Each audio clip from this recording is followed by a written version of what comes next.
नमस्कार, one India Hindi में आपका स्वागत है।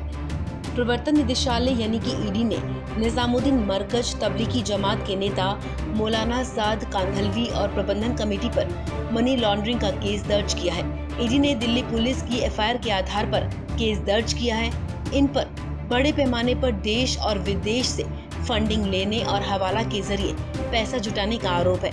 बता दें कि बीते महीने निजामुद्दीन मरकज में एक कार्यक्रम का आयोजन किया गया था जो देश में कोरोना का बड़ा हॉटस्पॉट बना था। देश के कई राज्यों से आए जमाती इस कार्यक्रम में शामिल हुए थे, जिनमें से हजारों की संख्या में कोरोना संक्रमित पाए गए। दिल्ली पुलिस की क्राइम ब्रांच की टीम भी फंडिंग और पैसों के लेन देन की जांच में लगी हुई है।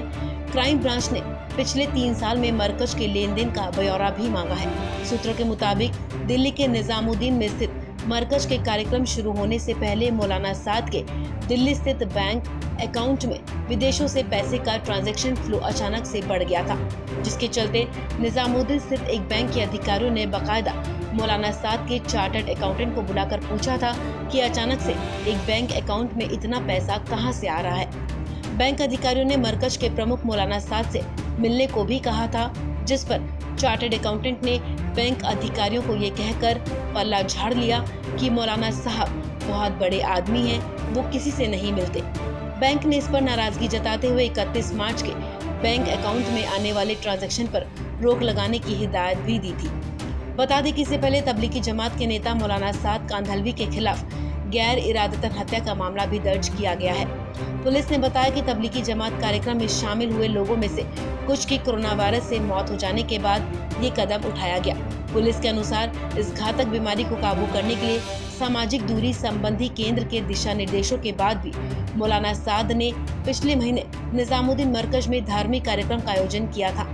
निजामुद्दीन के थाना प्रभारी की शिकायत पर 31 मार्च को अपराध शाखा थाने में मौलवी के खिलाफ प्राथमिकी दर्ज की गई थी। पुलिस ने कहा कि शुरू में कार्यक्रम के आयोजन को लेकर उनके खिलाफ मामला दर्ज किया गया था। एक पुलिस अधिकारी ने कहा कि तबलीगी जमात कार्यक्रम में शामिल कई लोगों की कोरोना वायरस के कारण मौत हो जाने के बाद उनके खिलाफ धारा 304 गैर इरादतन हत्या शामिल किया गया है। इस कार्यक्रम में भाग लेने वाले कुछ विदेशियों के खिलाफ वीजा नियमों के उल्लंघन के लिए मामला दर्ज किया गया है। बता दें, तबलीगी जमात घटना के खिलाफ दर्ज प्राथमिकी में कहा गया है कि दिल्ली पुलिस ने 21 मार्च को निजामुद्दीन मरकज के अधिकारियों से संपर्क किया था और उन्हें सरकार के उस आदेश की याद दिलाई थी जिसमें किसी भी राजनीतिक या धार्मिक आयोजन में 50 से ज्यादा लोगों के शामिल होने पर रोक लगाई थी।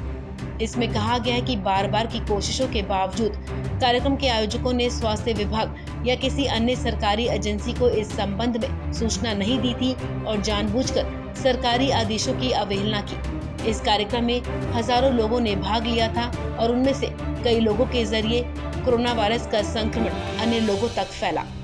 इस खबर में फिलहाल इतना ही। तमाम अपडेट्स के लिए आप बने रहिए वन इंडिया हिंदी के साथ।